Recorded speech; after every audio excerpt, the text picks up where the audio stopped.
Yes, and we're back here at the Lazy Eye. This is No Boundaries. Yet another Saturday morning, as we call it here, No Boundaries. It's we was recording on Saturdays. It's 2 p.m. in gloomy fucking Berlin, and this episode is fucking exciting. I'm back to being alone at the studio this week. I couldn't find a guest, so what we're gonna do is. The Lazy Eye is taking shit seriously this week. And as you can tell from the title, music for when you're chasing the cops with a dildo. This is when we fucking go off, people. This is the going off episode. Now, obviously, a lot of shit has been happening in Greece. And this episode is kind of dedicated to that. It's not gonna be all just like rage punk and just like I'm gonna try and create a little narrative, a little story, if you will. This is a difficult day. I came to the studio and I had left a beer at the fridge, so I only bought one for this No Boundaries, and I realized that someone drank my beer yesterday at the studios, and I almost got like a full manic episode. Yesterday there was like this crazy meeting in a class, and I went off and had a little panic attack. Like, it's been an intense week with everything that's been happening, and today here at the Lazy Eye and at No Boundaries, we're gonna acknowledge all that.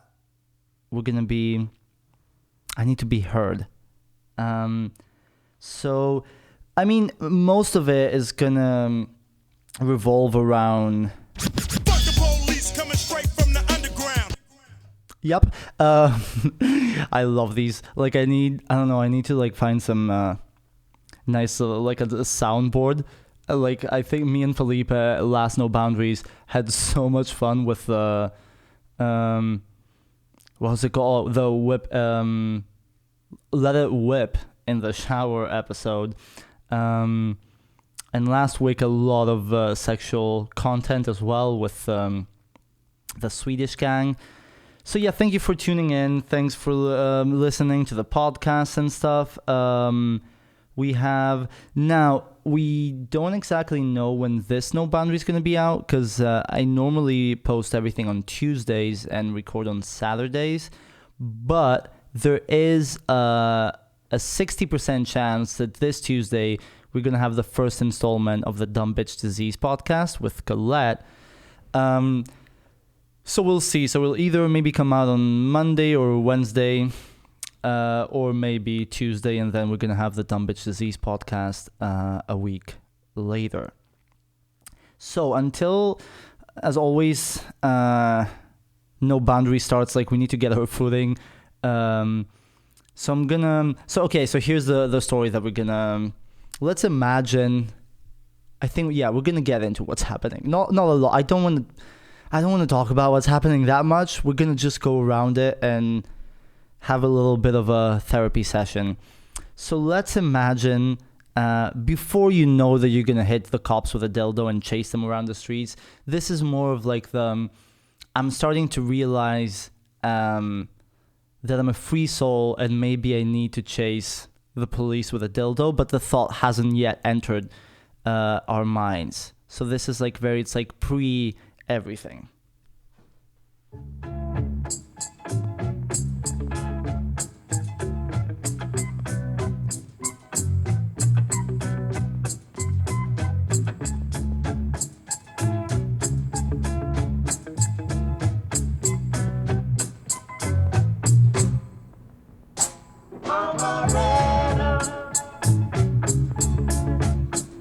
So ready.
Gossip around the corner.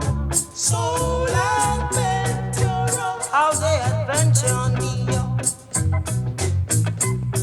But see the morning sun on the hillside. Not living good. Travel wide. Said I'm a living man. I've got work to do.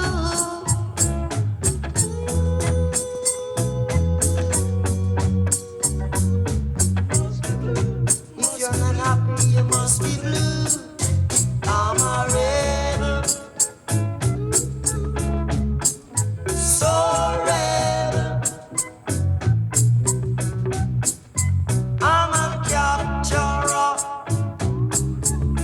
soul adventurer. Do you hear me? I'm a rebel, rebel in the morning. And we're back at No Boundaries. It's gonna be the first 20 minutes are gonna be rough, but then I have a beer at the freezer. We're gonna slowly get into it. So that was Soul Rebel by Bob Marley. A lot of people are dissing on like, I don't know, like I grew up listening to Bob Marley and I still love his music a lot, and everyone's kind of like being like snobbish that it's like too easy. But yeah, I mean, I don't know. People still listen to Queen and all that stuff. Like, Bob, come on, Bob Marley. I don't know. I love him. I still love him. So yeah. So now we're like slowly realizing that maybe chasing the cops with a dildo, and the dildo can. This is your choice. I'm imagining like a very big purple or like pinkish dildo, but honestly, it's up to you. If you want to chase him with like a big black dildo, or you want to go with a thin, more like whippy dildo, or it's honestly up to you. So a lot of shit has been going down in Athens. Now, there's this like very fun. I'm realizing by like telling stories to people here, that first of all, like there's a big like people don't get that like Greece has those kind of like issues. It's kind of like weird because it always sounds like it's like from a war 30 years ago, but no, it's 2020 Athens. And also like so there's this like now it's kind of like a police nation, and there's this team that's called, honest to God, the Zeus team, and it's fucking cops in little like mopeds, like not even like big bikes, little mopeds going around the city and fucking lately just beating the shit out of people. And for some reason the people have taken issue with that. I don't get it, but like we don't appreciate it very much. And yeah, like shit has been going down, and the media, it's like, I don't know what happened. I want to say that I remember when I was a kid and they were doing the same shit, they were being always a little bit like treading a bit more carefully. And I think that like maybe the Trump era has changed a little bit of how we approach like accountability and reality, because like the same shit that like Trump was like locking kids in cages, and then like they would ask him a question and he would be like, I don't know, I haven't heard anything about cages. What about Hillary or whatever? You're like, that's not the question. That is not the question. Come on. And they're kind of like doing the same thing where like they're playing footage of like people like shooting footage of 10 cops beating like one person, and that one person fucking yelling, and then they put like, they overlay it with like, they change the vocals from like, let's go kill them, to oh my god, they're gonna kill him, referring to like a police officer. Like they're doing some crazy shit, and then like people from the government coming out and just answering other questions. I don't get where we're at boom, where we are at. It's very bizarre because I think also like besides the fact that we're never gonna get along with them, but maybe if someone came out and went, you know what, that was our bad. We're gonna talk to that police officer in that kind of department, and we're gonna solve it from the inside. None of us would really believe them, but at least there would be like a general consensus of of reality. I don't know. Maybe we're asking too much. Fucking bananas. Okay. In that spirit, the next song is, I don't know why, but there's something about UK hip hop. Like I haven't gone into it at all. I found a list of like a nice playlist of UK hip hop. I've got this track. There's something about it that has like so much like class rage. I think it's that British voice. I don't know, like it always makes me kind of like motivated to pee in front of a public like office or something. So this is City of Industry by Yest. I don't know, like Jehst. I don't know how you pronounce that. But yeah, it's City of Industry.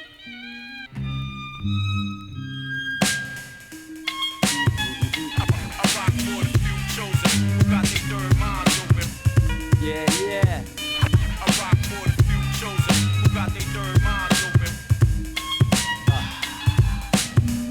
Air horn, my thoughts shrouded by cloud form. The land ravaged in the wake of this ground war. The quintessential outlaw. I have the storm, my tears fall as a torrential downpour. The flood, your death wish written in blood. I came in from the cold clothes dripping with mud. Gripping the club, primitive as Stig of the dump. Swinging a punch, the bad seed, pick of the bunch. I drink black rain, take another swig and I'm drunk. Taste venom on the tip of my tongue, my lips cold. Spitting out toxins I couldn't dissolve or withhold. I never sold my soul for fool's gold, so I'm still free, but too numb to feel pity. Some broke down, now the still city's a ghost town. The snowflakes cover the ground in white carpets. Seasons of espionage as time passes. The lion-hearted survival of the hardest artist. My open arms embrace darkness, still craving carnage and infamy. But even parasites starving this carcass of industry.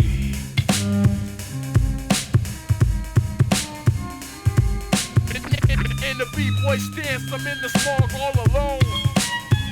You can see me as cynical, trapped in my own gothic vision.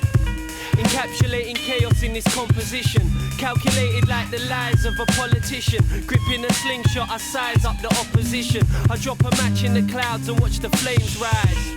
Fire water falling from these grey skies to painted train lines. Chrome over red brick, reflective like a gemstone in a cesspit. Just gives belief to a skeptic. The truth neglected like open wounds that turn septic. Infected by the forked tongue of a liar. Now my thoughts are the colour of fire, and my nights spent bunning the kaya. Uninspired by the freak show, I see ghosts dancing the trail of my weed smoke. My words are folklore that survived the Cold War. New world order and so forth. I go north, ankle deep in snowfall, leaping over dry stone walls with a hodl. Steam clouds rise from my fiery breath. It's the last twilight before the silence of death.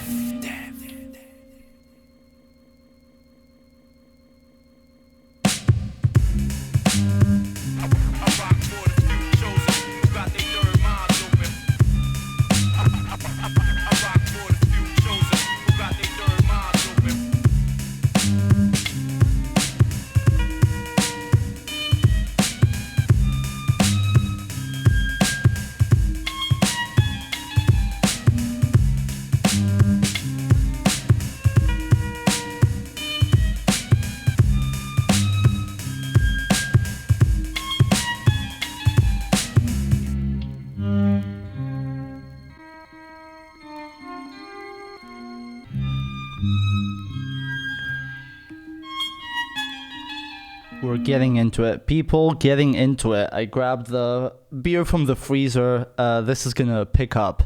So yeah, we had that initial thought. I think the next track is when you like let me see, when you start to like realize how angry you're getting, and it kind of makes you feel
I wanna explode like an atomic bomb.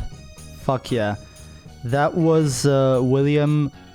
I don't on Onyeabor, like a big icon of the Nigerian funk and disco scene, of like the 70s and 80s. Super worth looking into. Like that scene kind of like inspired a lot of, I think, what happened in like electronica and like disco and then like synth music, even though most of it is accredited to white people with synthesizers. There's like a big tradition when all those synths kind of came out. A lot of amazing music came out of Lagos, Nigeria, and some other places. So super worth looking into. We're back at No Boundaries. This week is music for when you're chasing the cops with a dildo. Excuse me. Like this week we're just like wearing our silk dresses and nice pashmina to help with the tear gas and just going fucking at it. So yeah, we're gonna move into the next track, which is, I think like this group had like a massive kind of influence, I guess, in two stages. I think the first stage was like very like revolution based, and the second, I think some like something went a bit out of control, and money and reality shows. Of course I'm talking about Public Enemy, and also it's today it's Flavor Flav's birthday. So we're gonna play Harder Than You Think from Public Enemy to celebrate Flavor Flav and taking it to the fucking streets. What's the move, man? I was on my way up here to the studio, you know what I'm saying? And this brother stopped me and asked me, yo, what's up with that brother Chucky D? He swear he nice. I said, yo, the brother don't swear he nice, he knows he's nice, you know what I'm saying? So Chuck, I got a feeling you turning into a Public Enemy, man. Now remember that line you was kicking to me on the way out to LA Lounge in Queens while we was in the car on our way to the shop? Well, yo, right now, kick the bass for them brothers and let them know What goes on? Rolling Stones in the rap game, not bragging. Lip bigger than Jagger, not sagging. Spell it backwards, I'ma leave it at that. That ain't got nothing to do with rap. Check the facts, expose those cats who pose as heroes, take advantage of blacks. Your government's gangsters, so cut the crap. A war going on, so where y'all at? Fight the power, cause great responsibility. F the police, but who's stopping you from killing me? Disasters, fiascos, a loop by PE. If it's I instead of we believe in TV. Spreading rich bitches, this new thing about snitches. Watch the masses move as the masses switches. System distant, but barely missed her. My sole intention to save my brothers and sisters. Get up! just like that. Get up! Just like that. Get up! Just like that. Get up! Just like that. Yeah, that's right, Chuck, man. That's what you gotta do. You got to tell them just like that. You know what I'm saying? Cause yo, man, let me tell you a little something, man. These brothers running around, hard-headed, they get a little jealous, you know what I'm saying? Just like that, you know, they try to bring you down with them. But yo, Chuck, you got to tell them just like that. Screaming gangster 20 years later. Of course endorsed while consciousness faded. New generations believe in them fables. Gangster boogie on two turntables. Show no love, so it's easy to hate it. Desecrated while the coroner waited. Any given Sunday, so where y'all raided? With slavery lynching and them drugs infiltrated. I'm like that doll Chucky, baby. Keep coming back to live love life like I'm crazy. Keep it moving, rising to the top. Duck fresh, clean living, you don't stop.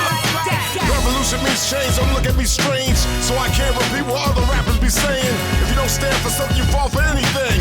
Harder than you think is a beautiful thing. Get up! Just like that. Get up! Just like that. Get up!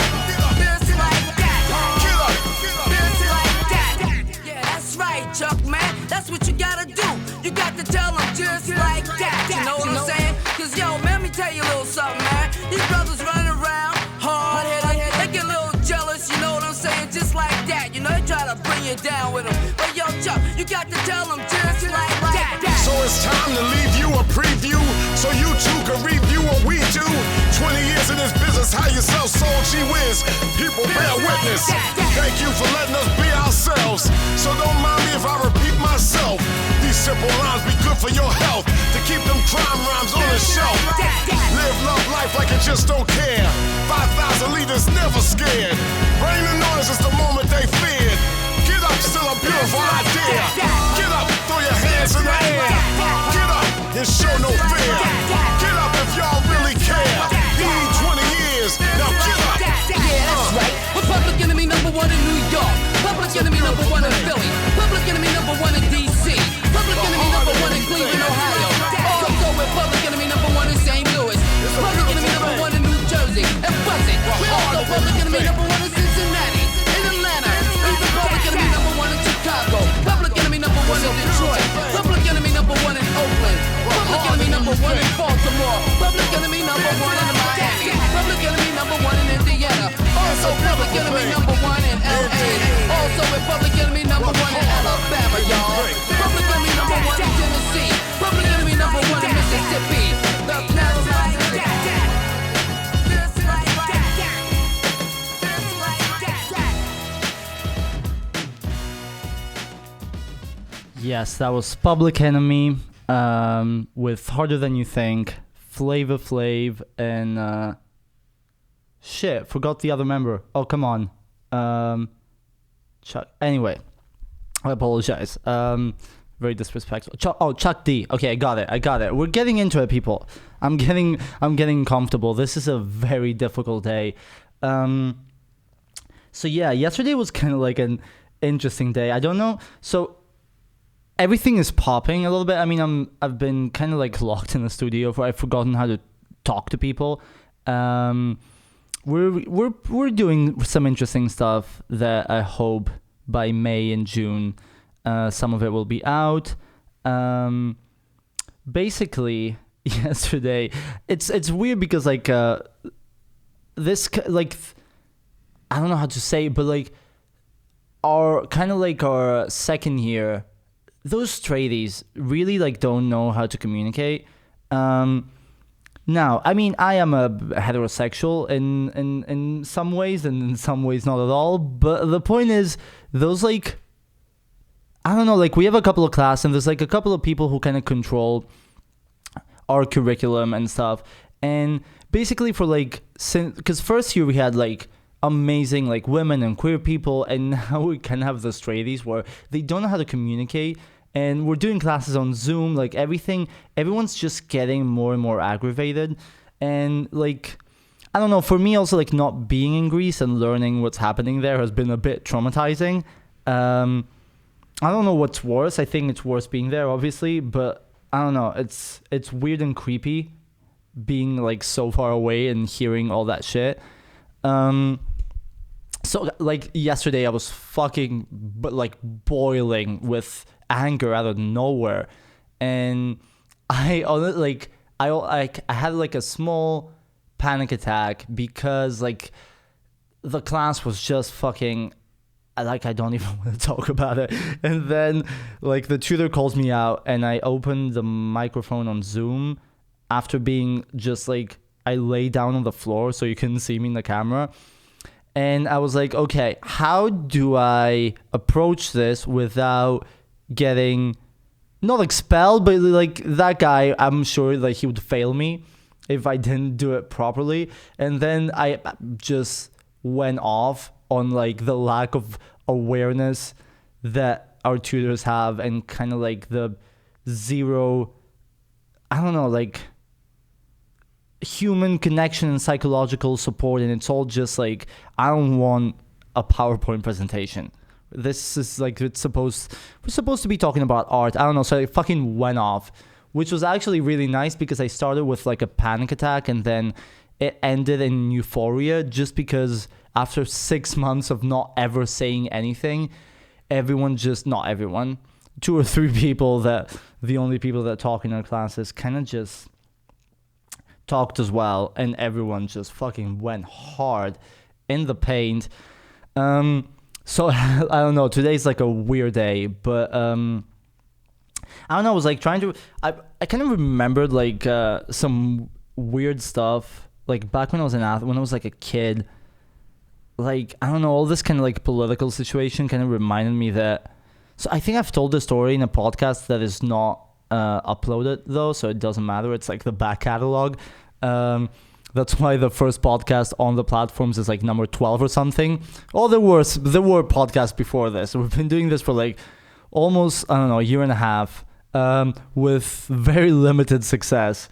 But yeah, so basically, like, I think when I was, I don't know, I was 14. And probably just, yeah, like between 13 and 14, like a fucking kid. And basically, like, for people who are not from Greece, we have a tradition where we just occupy the schools, like the students occupy the schools almost every fucking year. It's ridiculous because like it's such a norm to us, where it's like every time something minor. There was always like those classic stories that there were like problematic schools that would just take advantage of the occupation as a political action, that which it is, and they didn't want to go to school, so they would just close it. And like in the list of reasons and demands, it was just like some ridiculous shit that the baked goods are not shaped the way that the class wants them, or anyway, kind of like taking advantage of the whole situation. But then there were occupations that had they were like super meaningful, and they had fucking cops murdering kids, and like it was some serious shit that had to be addressed, and that was like one of the few ways that you could grab the state's attention, I guess. So I remember when I was like 13 or 14, there was an occupation at our school, which wasn't that often. Like, it didn't happen as much as other schools. It was a bit more bougie. Still a public school, like, don't get me wrong, but it had like a bougie element only in the bureaucracy of it, like not in reality. Like, it was not better or more bougie in effect, but the paperwork was kind of like more like, this school is more special. This is still a public school that everyone can come into, but it's fancy just because of the location, I don't know, or some weird history shit.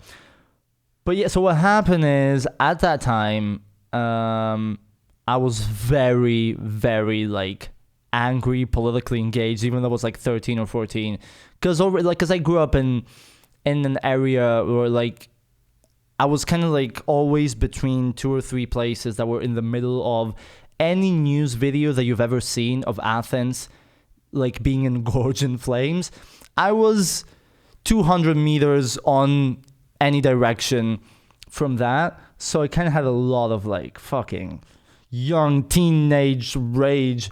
And so they occupied the school, and I remember I was like so motivated to be part of it and prove to like the 17-year-olds that I'm like, I can fucking do this and I agree with you, that I kind of like I managed to convince my mom. I don't think I didn't convince her.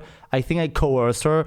I think I just pushed her into a corner, and I'm like, I'm going to be part of this occupation, and I'm going to sleep some nights in the school, and there's nothing you can do to stop me, which like in retrospect is such a terrifying thing to like, I don't know, to think back to. Like, imagine having a fucking child, and also it was like tiny. My lazy eye was in full effect. Wore little glasses, and I was like one of the shortest kid in my class. So I was like a tiny little child, and I was like, I'm gonna lead the occupation. No, I didn't say I'm gonna lead it. I said I'm gonna be part of it. But then what happened is the 17-year-olds had the final exams in a couple of months. So I basically was the only kid that could actually be there. So what started happening is like the first couple of days, I think I slept like 3 times, to be honest, like 2 or 3 times. And I don't think it lasted more than a week anyway. But I remember like the first couple of days, everyone was kind of like present, and then they had to like go and study and shit. So like the first night I decided to sleep over at the occupation, all the like 17-year-olds are like, okay, we're gonna go home and study, and I'm like, what the fuck? And all of a sudden, like, I'm a 13-year-old in an occupation of a public building, which is probably punishable by a lot. I don't know how much. Especially at the time, we had like the same kind of party that runs the government now, which is cute. Fucking right-wing cute. Right-wing cute. Yeah, so that shit happened. I mean, I have to apologize to my mom for this. I don't know if I've told. Yeah, but I remember like she told me she had like everyone that worked in a bar around my school to like check in every half an hour, and then like when they would get off work at like 4 a.m. and see if like police are trying to get in or some shit like that. And then I think one morning like I woke up and it was the day that the students who like had taken the school over were supposed to have a meeting with the teachers and the kind of like some parents and the principal and a whole fucking like 15 people between the ages of 40 and 60, educated people, part of the state. And what happened is I woke up and no one was fucking there except I think one person. So I had to open open the door for them because we had locks, and like they were expecting like 5 18-year-olds to be like, what do you want? And it's like a kid was trying to open the locks, and we went to the main office, and it's me against at least 10 50-year-old like people with master's degrees and PhDs, and I have to kind of defend our political position. I think that is the reason why I abandoned like politics actively, like general, not politics as an idea, politics as a party related civil procedure. Jesus fucking Christ. Yeah. I mean, it was fun. I fully enjoyed it. And I think that also like that's what I kind of developed like a good relationship with some of the teachers and the principal. Most people hated me. I mean, honestly, like I wish I could have a fucking tape of that, because it would be the cringiest shit you've ever seen. I need to somehow find, I don't know, a backlog to the surveillance cameras and see if anything exists. That would be fucking iconic. I'll make it like the cover of my, I don't know, of some album or some shit. Yeah, so I have a tiny little history of, I don't know, fucking political action, resist. Anyway, now I'm very far away from that. But, back to No Boundaries. A show with music that knows no boundaries, with a host that clearly needs some. I haven't said that today yet. So we're going to go back to our theme today, which is music to play, music in general for when you're chasing the cops with a dildo. We're taking it a bit more open-ended. Otherwise, it would be a 2-hour stream of Rage Against the Machine. I'm giving it some leeway. Nice. So we're gonna slowly up the voltage here, but now we're gonna like take it back to one of the OGs, Gil Scott-Heron, with one of the classics. I mean, this is like an obvious one, but I love Gil so much, and I thought this would be a fun play.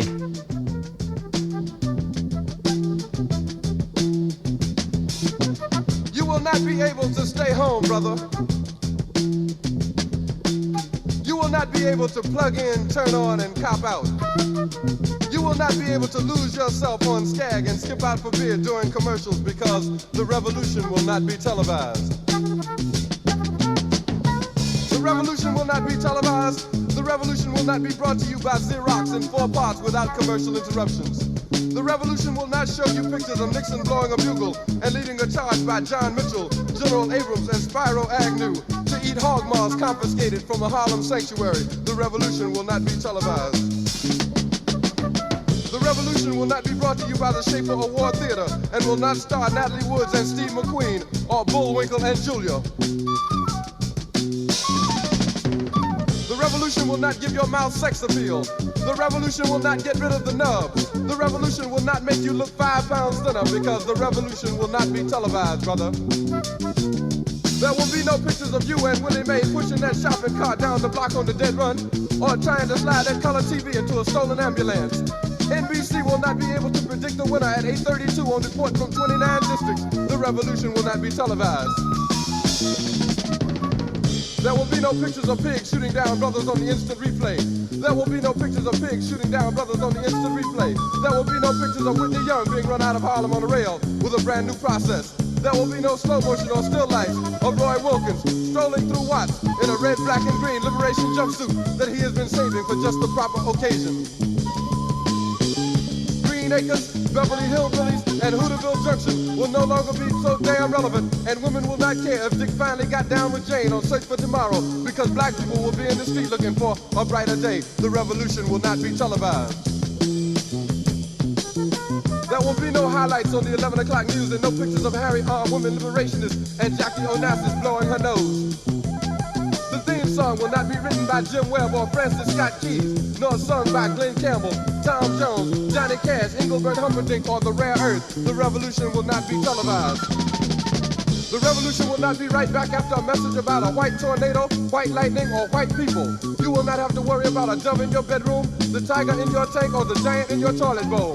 The revolution will not go better with Coke. The revolution will not fight germs that may cause bad breath. The revolution will put you in the driver's seat. The revolution will not be televised, will not be televised, will not be televised, will not be televised. The revolution will be no rerun, brothers. The revolution will be live.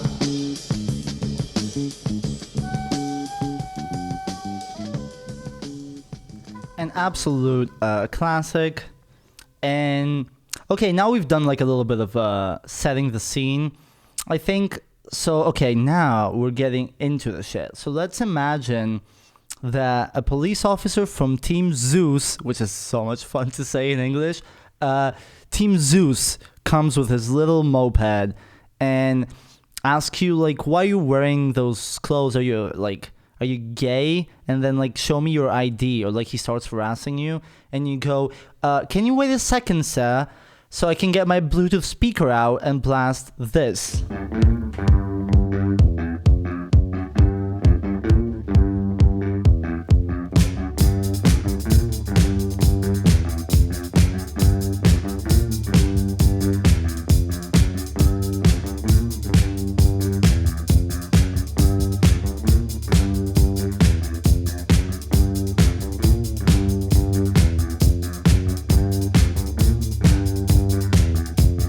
Can I have a taste of your ice cream?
you say that to the Zeus team cop, and for some reason he doesn't like it that much, and now all of a sudden he's arresting you. And you're trying to put it together, like, why are the people that are supposed to be, like, protecting me, why is it so traditional for everyone to be an asshole and just instead, like, have no critical thinking whatsoever? So as you're trying to put that in your head, this is what is playing in your head.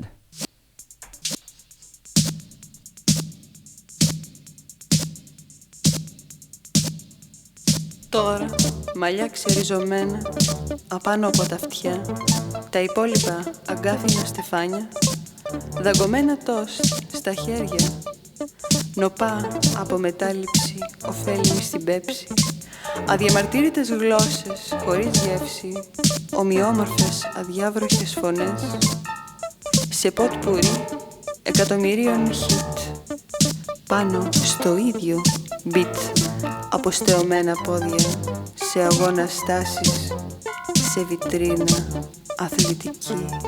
Εκεί κάθε πρωί, κάθε πρωί, κάθε πρωί. 2 παρά 5 τις μικρές εβδομάδες, 3 παρά 5 τα μικρά Σάββατα. Ανήπαντρες μαμάδες, άγνωστοι αεροσυνοδοί, με βλέμμα καρφωμένο σε άγνωστη οροφή, ή καρφωμένη μοτοσικλέτα σε κουμπί εντολή ολοκληρωτικού πολέμου, μέσα σε έγχρωμα καντράν, μέσα μας, στα γρήγορα, στα όρθια φτηνά ρεστοράν, η μασέλα ακριβίας διαμελίζει κάτι σημαντικό από μας. Μια άσκηση φυσικής, άλυτη. Και εμείς, πίσω από ένα παραβάν, πάνω σε ένα πλακάτ, ιδιοφυής, παράλυτη, άγρια κληρονομιά της Κιβωτού του Αραράτ. Θεέ μας υπολογιστή, εννοούμε να σε περιμένουμε για τη λειτουργία. Σε τροχιά οριστική, διαστρική, έστω κι ασύλληπτη.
That was, of course, Greek mother, Lena Platonos.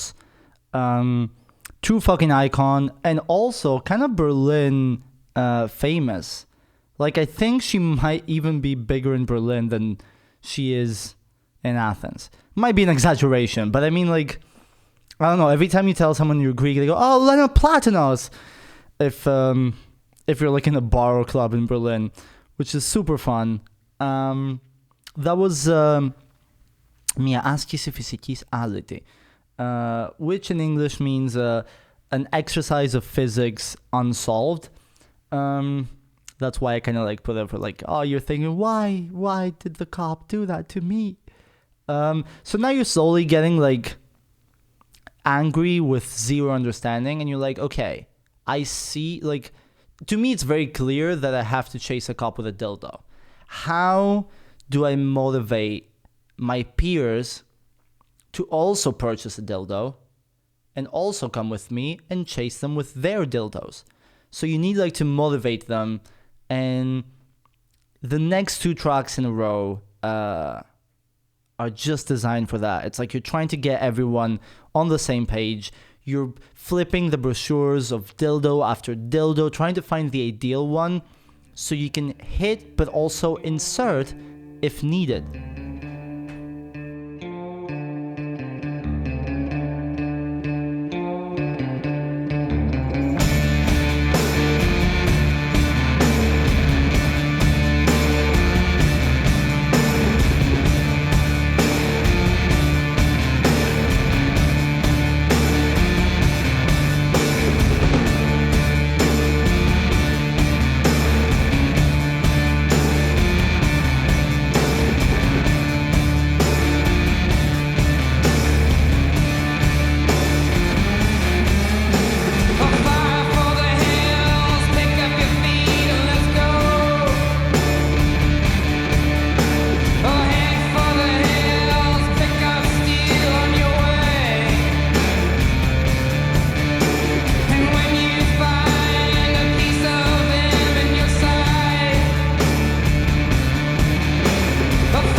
mistress and cure his heart.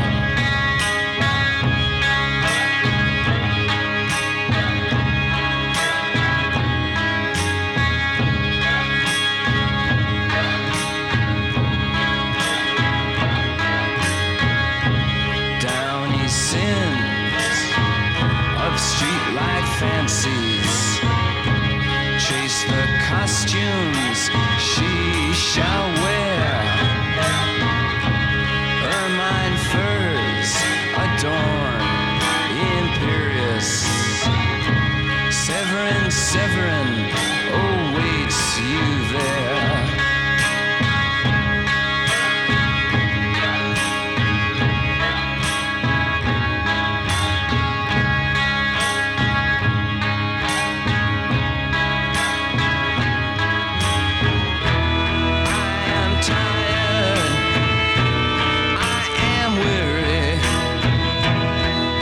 Sleep for 1,000 years, 1,000 dreams that would awake me.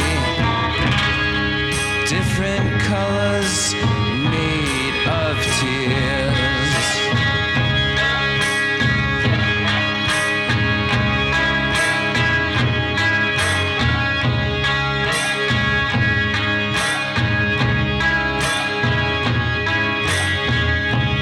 Kiss the boot of shiny, shiny leather.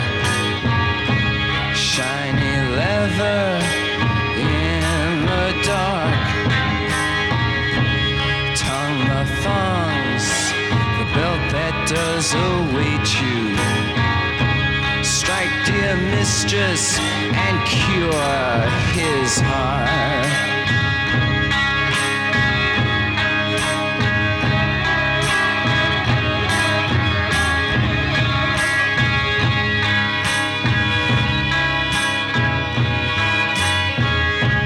Severin, Severin, speak so slightly. Severin, down on your bended knee. Taste the whip, in love not given lightly. Taste the whip, now bleed for me.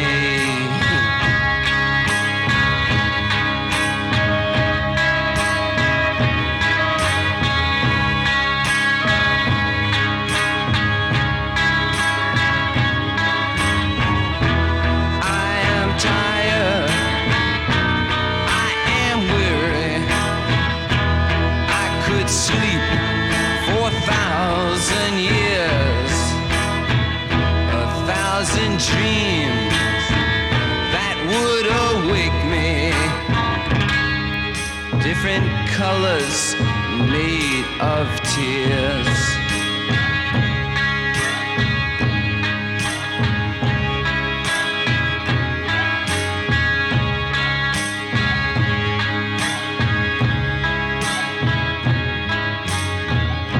Shiny, shiny, shiny boots of leather. Whiplash girl, child in the dark. Severin, your servant, comes and bells. Please don't forsake him. Strike, dear mistress, and cure his heart.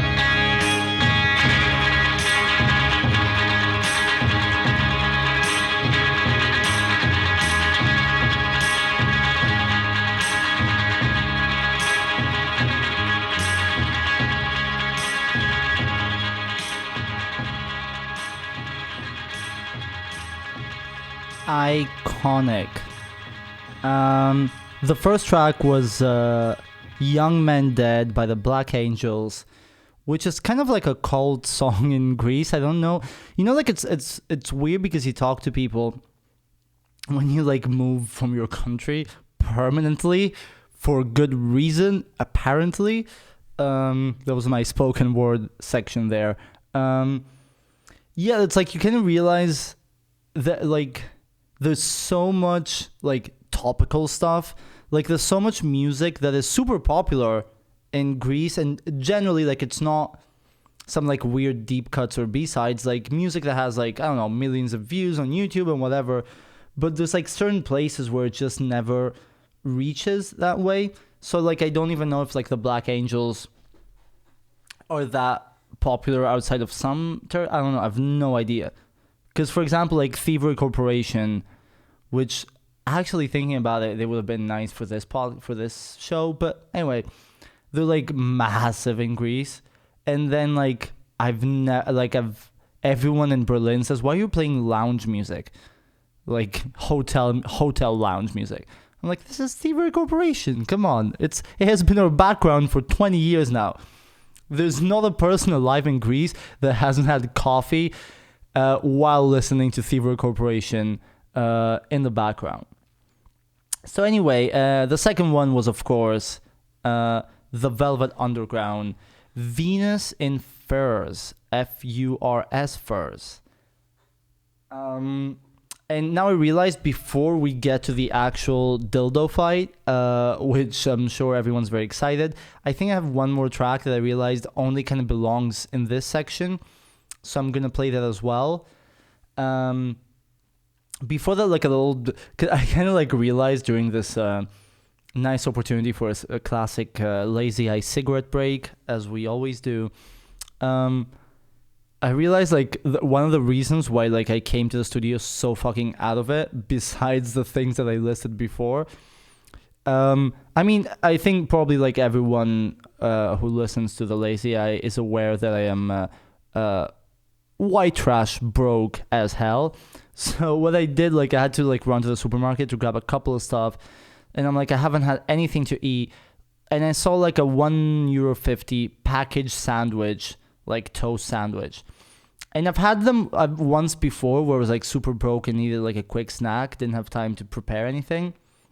And it was like, okay. So I got it and I opened it like waiting for the tram, and that fucking thing, you know, like when you get like some packaged stuff, I was never big on packaged stuff, maybe because I'm cultured. But do you ever get the feeling that you eat something and you're like, I don't know what any of these flavors are? Like, these flavors do not come from Earth. Like, I've tried a lot of cuisines and I've cooked a lot. These, like, this flavor profile, this palette that we're dealing with here does not exist in nature. You know, like when there's like a mystery sauce and you're like, this doesn't taste like anything. This doesn't exist. Why? Jesus. So I had like a half, and I was like, I think like to an outsider it probably looked like a dick that you don't want to suck, but you're just way too deep now, so you kind of have to. It's kind of like that obligatory blowjob that you hate, but you kind of go through with it because you're like, I went down there, I unzipped the pants, there's no more leeway. There's no way I can get out of this and just like jerk it off while looking the other way. So now you're committed. It was 100% like that, where I had the one half and I'm like, oh fuck, this should not be entering my mouth, but I need, as as an Irish friend once said, I need the soakage so that the alcohol can sit. So I was like, fuck, I need the soakage. I need to fill my stomach right now. So I had half of it, and then I had to chuck the other half away. And that little half that I ate, like, brought me down fucking, like, levels of, like, wavelengths and wavelengths. So, like, the beer now has helped me recover from that half of a sandwich. Little side story there. Yeah, okay, so I'm gonna play another song that is kind of like in that chunk of like 3 songs that it's like when you're like raising your dildo army and everyone is purchasing them dildos. Some of them are like painting them, some are kind of like lubing them. It depends on the use and the material. So this is the last kind of like inspiration song before we head to the fucking streets with our lubed up dildos.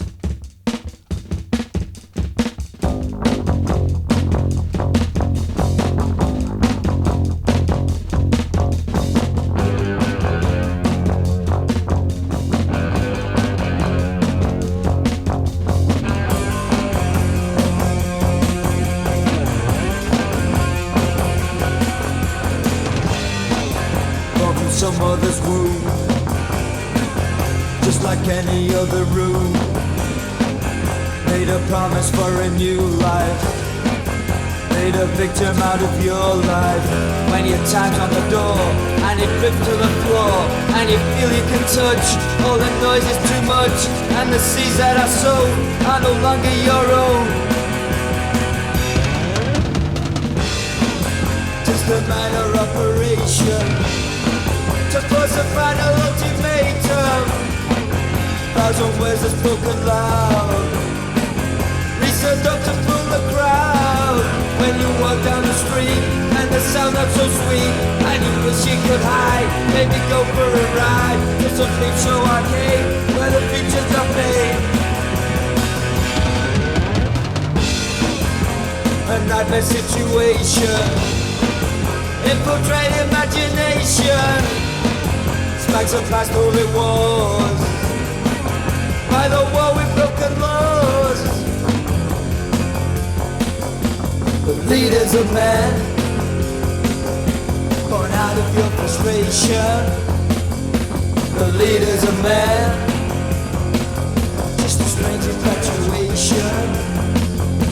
The leaders of men made a promise for a new life.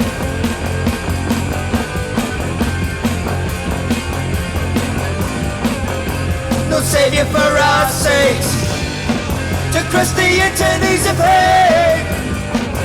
Self-induced manipulation, to cross over to my salvation.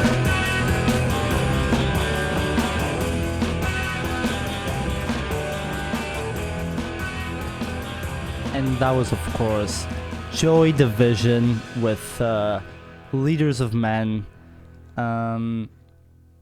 Heck yeah. So, in preparing for this episode, I texted our dear old Felipe that you've seen in almost every Lazy Eye episode and the last No Boundaries episode.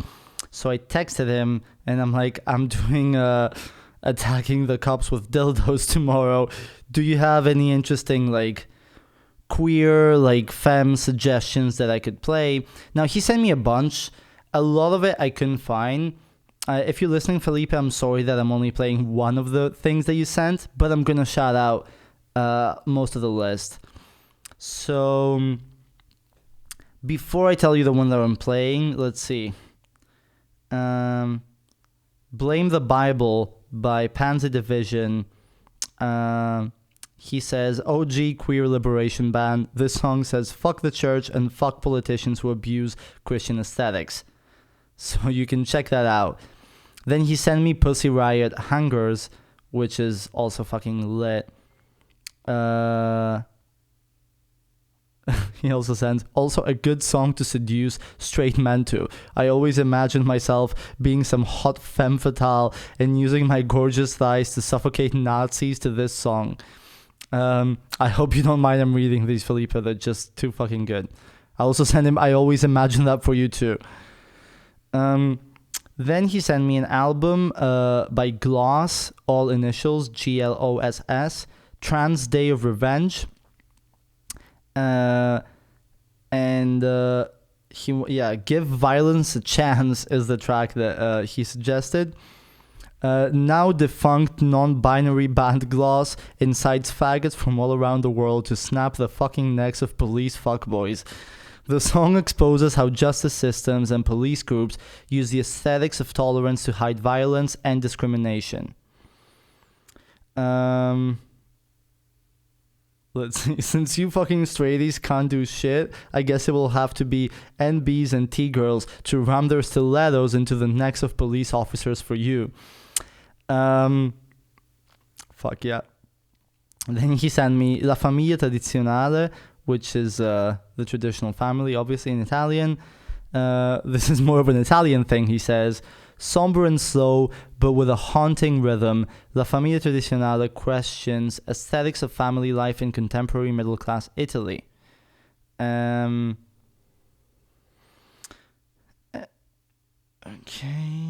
what else? Okay, so that's like what he sent me. So the one I'm gonna play, I'm sorry for like I would be lit to play all those, but I kind of like I couldn't find most of them and I couldn't download them. It was very last minute this show. So we're gonna play Girlwood, I'm Your Dad, woman-led Polish punk band. The song is about appropriating toxic male aesthetics for a bright macho lesbian future. So this is, again, I'm Your Dad by Girlwood, and then we're getting to the dildo fight. This is the last track before the dildo fight, okay?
So that was I'm Your Dad by Girlwood. Girlwood is spelled GRL, all in capitals, and then Wood.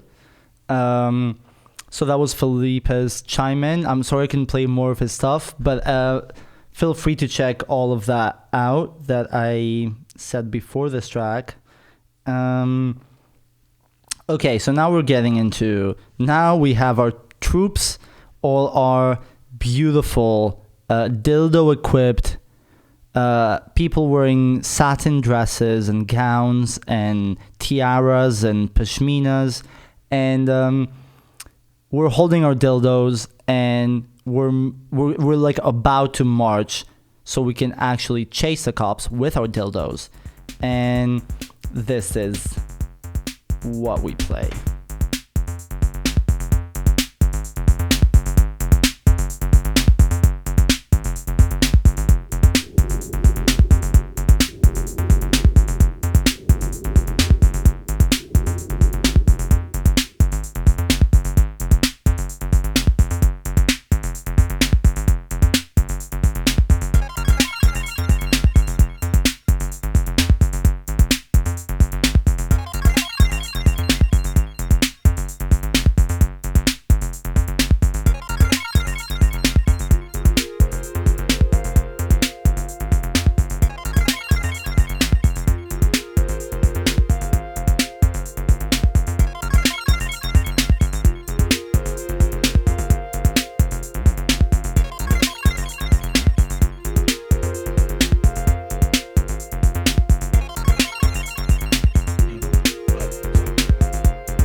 Yeah.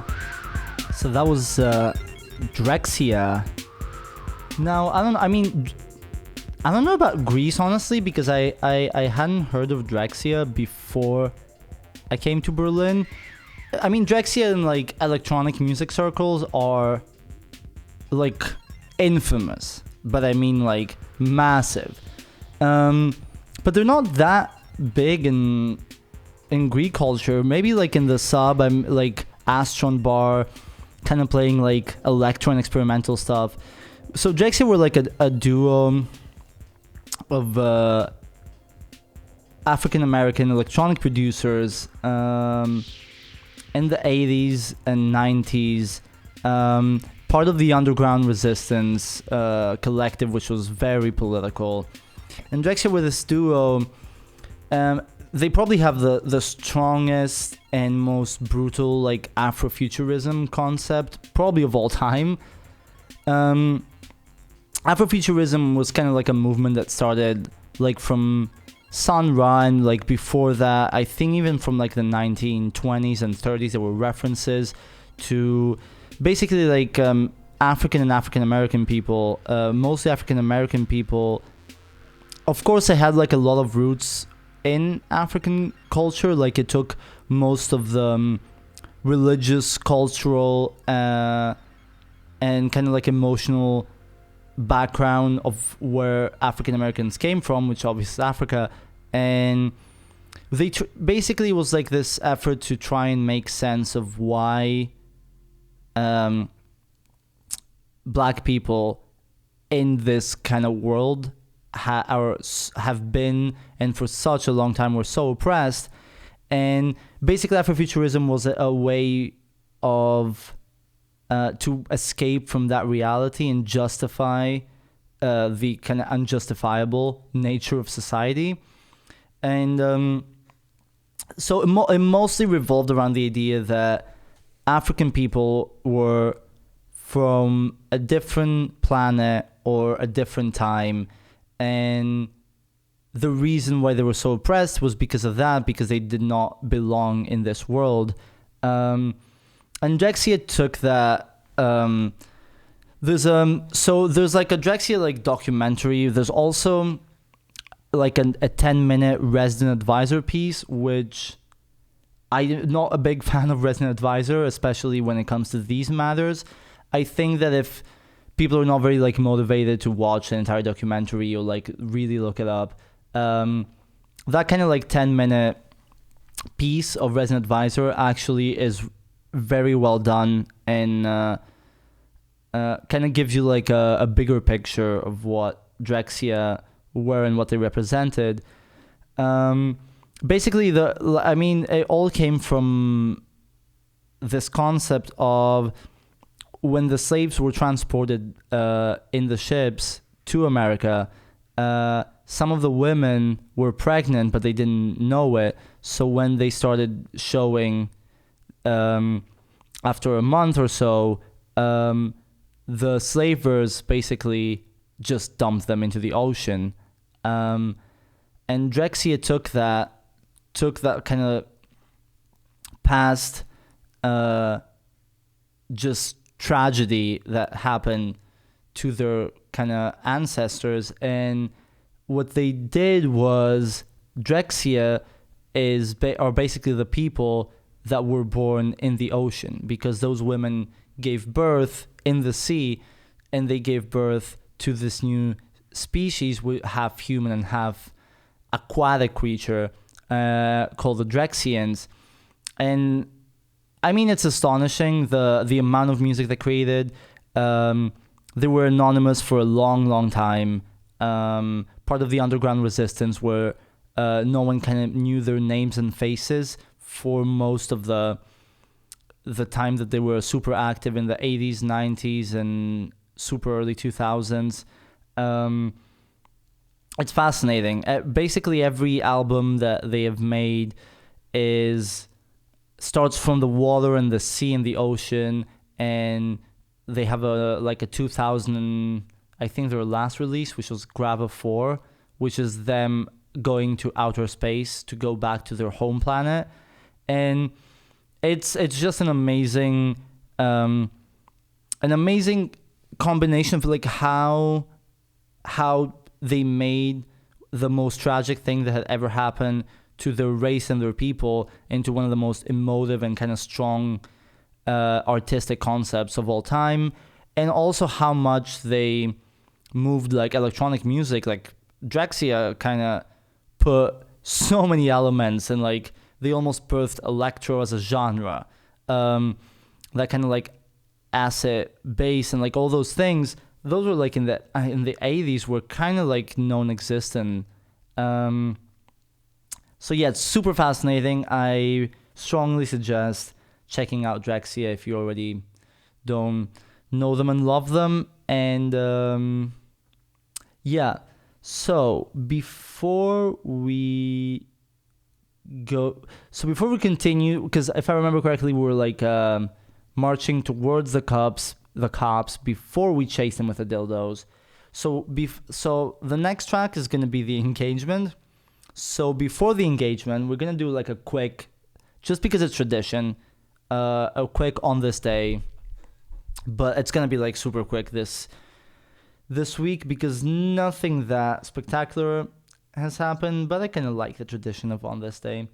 So this time we're actually referring to Tuesday, the 16th of March, which is 50-50 if this podcast is going to come out then or a day before or after, depending on the Dumb Bitch Disease podcast. So yeah, let's see. On this day, 1792, King Gustav III of Sweden is shot by Count Jacob Johann Ankarström at a masked ball at the opera. He dies on March 29th, so he actually held on. Probably died of infection. Yeah. There's a picture of the costume that he was wearing, which looks like a Pirates of the Caribbean costume. It's so badass. Now, a little bit on King Gustav III.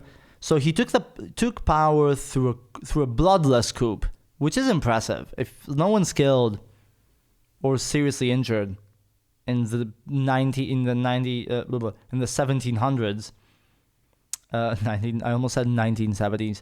Yeah, it's kind of impressive. So he inspired both loathing and admiration. Aaron politics weird.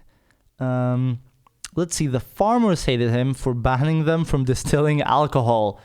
Oh, I mean, I feel that. I might side with the farmers on this one. Many military officers were furious about his war of aggression against Russia in 1788.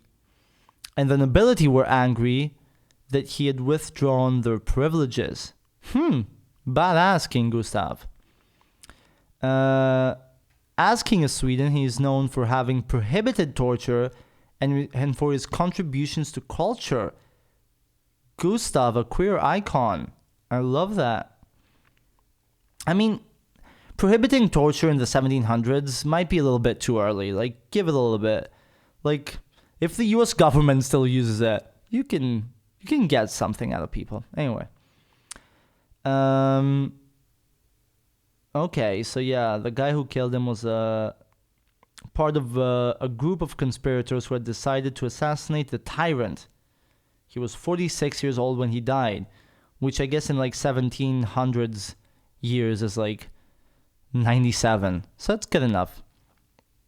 Now, 1869, Hiram R. Revels makes first official speech by an African American in the Senate. This man, in 1869, was a minister and U.S. senator officially. Another icon. Now, 1882, U.S. Senate ratifies the Geneva Convention of 1864. So basically, this is the first Geneva Convention, which is where rich white people decided how poor white people will die. Cute. Now, 100 years later, 1972, John Lennon and Yoko Ono are served with deportation papers. Now, I didn't know I remember that something like that happened during the Vietnam War. I didn't remember why, so I looked it up. What a bad motherfucker John Lennon was. We forget because the first part of his career was so mellow and kind of bangs and singing about Jude that we forget how badass he was later in life. So, 72, Nixon orders Lennon's deportation. Now, Nixon wasn't worried about some abstract threat from Lennon. The former Beatles star had actually planned to follow Nixon around the country and play concerts after the president spoke. How badass is that? Nixon considered that gesture to be a real threat to his chances for re-election. No fucking shit. And then he had to fucking quit and fucking fly off a helicopter because of Watergate. That is fascinating. Gotta love John Lennon. Now, 1994, Tonya Harding pleads guilty to felony attack on Nancy Kerrigan. Now, I still haven't watched I, Tonya just because I'm like, I don't care that much about a figure skater. But apparently, in 1994, Nancy Kerrigan was attacked after practice at the Cobo Arena in Detroit in what would become one of the biggest sports scandals in history. The hitman was Shane Stan, who used a 21-inch collapsible baton. That is too close to Greek cops for me to even... Jesus Christ, baton? Like, what are you? To strike Kerrigan's right leg? I guess so she can skate? Okay. He, along with his uncle, Derek Smith, were contracted by Jeff Gillooly, the ex-husband of skating rival Tonya Harding, and Harding's bodyguard Sean Urquhart. And then I guess she pleaded guilty to it. Yeah, okay. 1998. Pope John Paul II asks God for forgiveness for the inactivity and silence of some Roman Catholics during the Holocaust. God's not gonna help, Johnny. Fucking assholes. Ask for forgiveness? Like, how dare they? How dare they? Now, the last on this day is just... It's not particularly... It's just very fascinating to hear those two names in the same sentence. I think it's like super... Okay. 2012. George Clooney and other several prominent participants, including Martin Luther King III, are arrested outside the Sudanese embassy for civil disobedience. Fucking Clooney. I'm impressed. Like, I've seen a couple of things that Clooney has been doing just politically. It's very impressive because normally, like, all these Hollywood cuties just, like, read a script that their publicist wrote in front of a camera in black and white while kind of sobbing in the background. I take full responsibility for my actions. I will never spit on a black man again. Now I know. So Clooney is fucking one of the good ones. Good for him. Okay. We're gonna do like 20 more minutes and then call it a day. It's been a stressful day. But this is release. And now we're about to collide with the cops with our beautiful dildos. Some of them we've attached like some specially designed handles, some like diamond encrusted for the fancy bougie ones. And now this is like the calm before the storm, and then the storm happens in the middle of this track. This is when shit goes off. This, alas, is the last of Canada for tonight. This is called XYZ. I didn't know there was a radio intro, but hey. Okay, let's do it again.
Shit went off. So that was Boards of Canada with XYZ.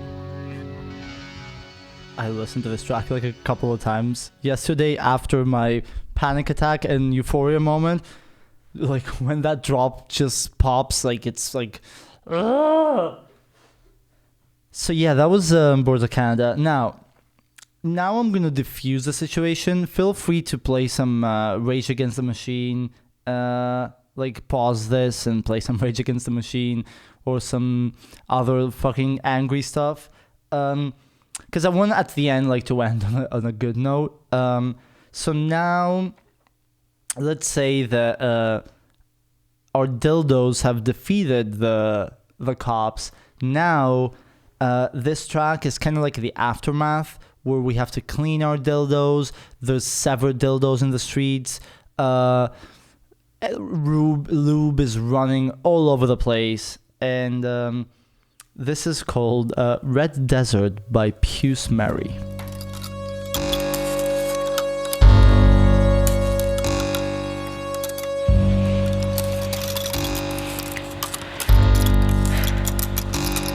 I find myself feeling like decades have passed.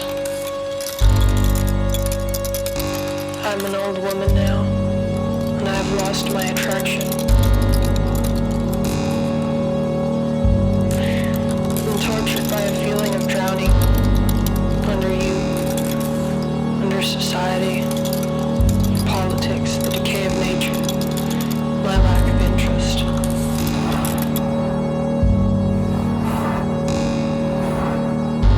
And I feel desperate.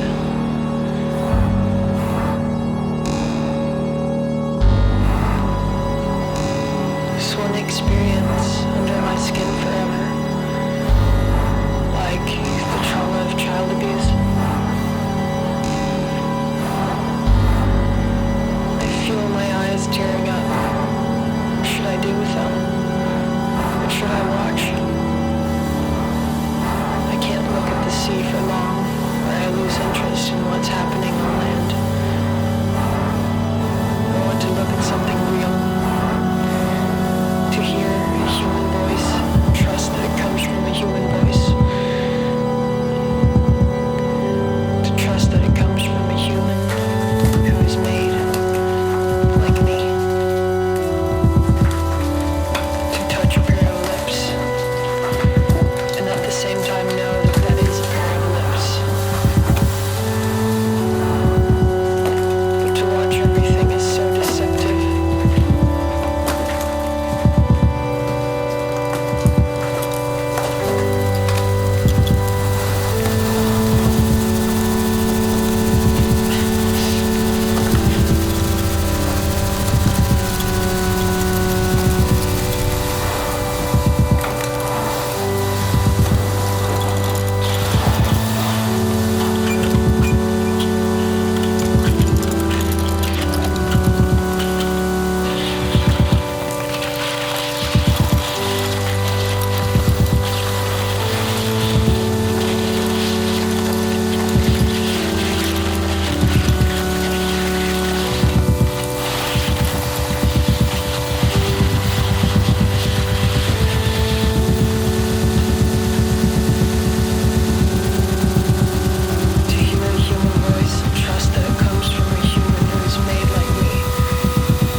Now, I don't normally give praise to myself, but I think that was a very well described and positioned song. Thank you.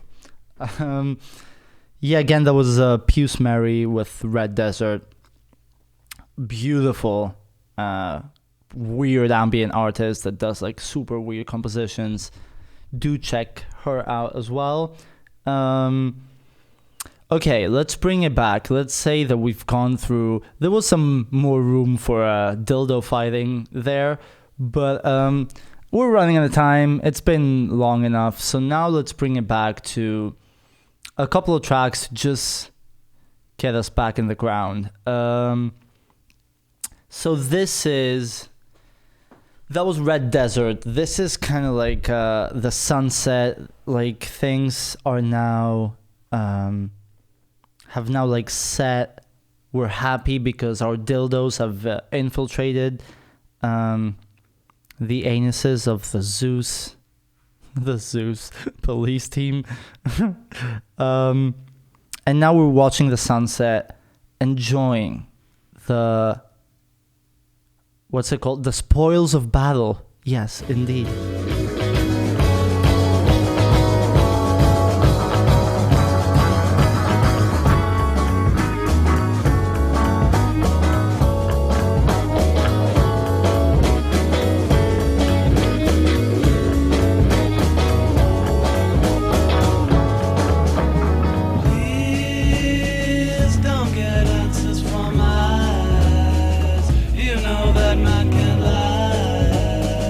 Might as well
beautiful. That was my absolutely favorite of all time Tame Impala song from back in the day. It's Sundown Syndrome. Anyway, okay, I'm gonna end this on a... I'm gonna keep this kind of like high note and end it. This is probably like the I don't know, like the optimism and good vibes that we want to come out of this fucking hectic situation. So we put our dildos back in the drawer. Now it's a utopic kind of environment. I think I'm just gonna play a couple more tracks. So I think, okay, maybe I'll say all my goodbyes now and play two songs. One is King Tubby, because for some reason I love this, how like every like left-wing movement in Greece plays dub 90%. Like 90% of the selection is dub, ska, and kind of like drum and bassy vibes, which I love. So we're gonna play King Tubby, one of the OGs, responsible for building a lot of the equipment that we use, for innovating. So yeah, King Tubby. The track is called, let me check, Tubby Dubby Control. And after that, it's gonna be Billie Holiday with let me check that one as well. Come on, honey, where is she? Strange Fruit. And the reason we're gonna end on Billie Holiday, besides that she's the queen, also beautiful, just like super mellow and nice song to get you out of this crazy loop that has been today's episode. Yeah, and also this is the On This Day that we did not cover because I wanted to save it for last. On this day, Billie Holiday gets released from a 1 year and 1 day sentence out of prison because of civil behavior. Fucking cunts. Because she loved to drink alcohol and do drugs. And as an African American woman in the 50s, I don't think people enjoyed that very much. So we're gonna end with Billie Holiday. I'm gonna play those two songs kind of at the same time together at the end. So yeah, this was No Boundaries, a show with music that knows no boundaries, with a host that clearly needs some. This was music for when you're chasing the cops with a dildo. I hope you enjoyed this. It was like it was a journey for me as well. Fucking weird day, exhausting week.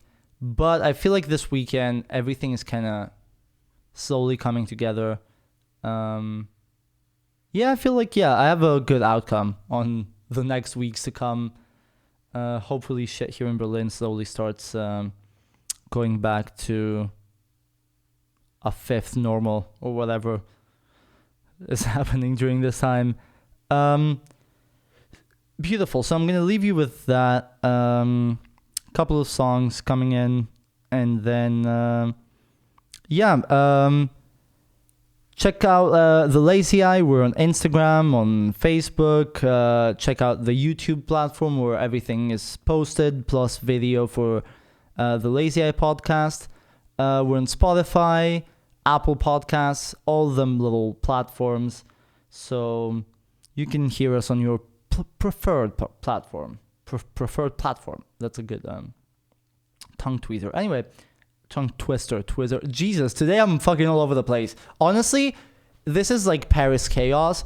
I think I'm trying to coin, I think I have two sides, Paris, France, and Paris, Texas. And Texas is when I'm a little bit more straight and all over the place, and Paris, France is when I'm a bit more refined. This has been Paris, Texas. What a fucking shithole. Anyway, so bear with me. Dumb Bitch Disease podcast is coming your way very soon as well. We're working on some stuff.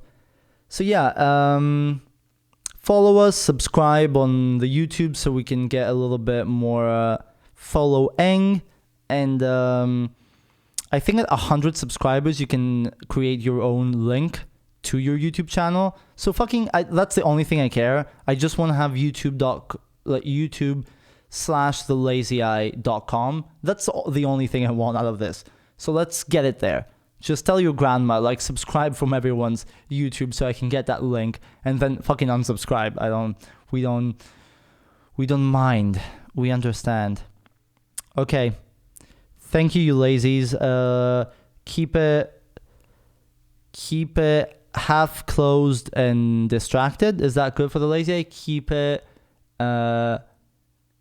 lopsided and lazy. Keep it lazy and lopsided.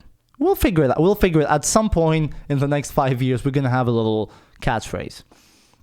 Anyway, have a beautiful week, and I hope that by when this show is out, maybe things are a little bit better and a little bit less tense. So yeah, thanks for listening. See you too soon. See you soon enough, or too soon. Way too soon. Anyway, I'm babbling. This is what happens when it's fucking Saturday, fucking 2 p.m. Anyway, goodbye, you crazies.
Southern trees bear strange fruit, blood on the leaves and blood at the root, black bodies swinging in the southern breeze, strange fruit hanging from the poplar trees.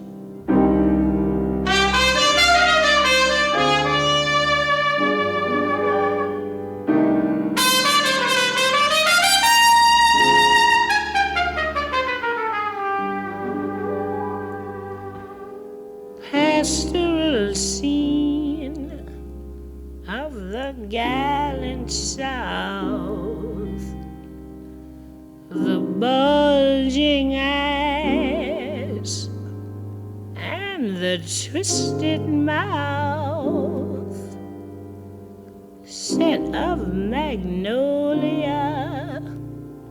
sweet and fresh. Then the sudden smell of burning flesh.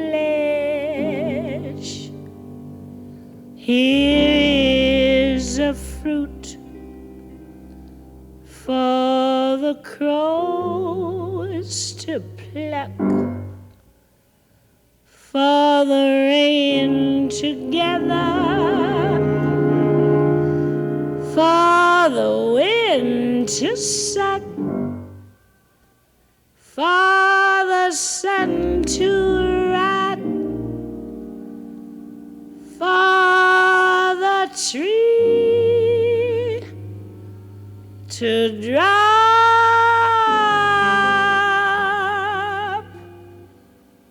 Here's a strange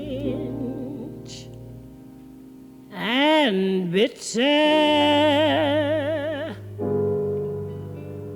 cry.